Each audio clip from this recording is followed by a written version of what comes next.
বন্ধুরা, আজ আমরা শিখব ডেস্কটপের ওয়ালপেপার কীভাবে চেঞ্জ করতে হয়। তো ডেস্কটপের ওয়ালপেপার চেঞ্জ করার জন্য আমাদের কম্পিউটারে চলে আসতে হবে। এসে কম্পিউটারের মাউসের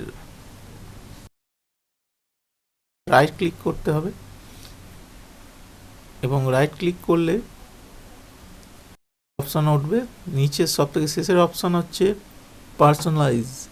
পার্সোনালাইজ অপশানে ক্লিক করলে একটা ট্যাব খুলে যাবে।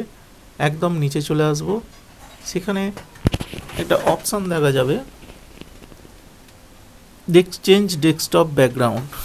এখানে ক্লিক করলে আমি আমার ডেস্কটপের অসংখ্য ছবি দেখতে পাবো এবং এই ছবিগুলোর মধ্য থেকে আমি একটা ছবি পছন্দ মতো বেছে নেব। নেওয়ার পর সেভ চেঞ্জেস এতে ক্লিক করলেই দেখবে বন্ধুরা অটোমেটিক কীরকম আমার ডেস্কটপের ব্যাকগ্রাউন্ডটি চেঞ্জ হয়ে গেল।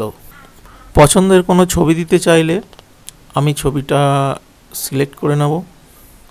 সিলেক্ট করার পর ছবিতে রাইট ক্লিক করব এবং উপরের সবথেকে সেকেন্ড অপশানটা সেট অ্যাজ ডেস্কটপ ব্যাকগ্রাউন্ড এটিতে ক্লিক করব। দেখুন ব্যাকগ্রাউন্ডটা কীরকম আমার পছন্দের ছবিতে চলে এলো।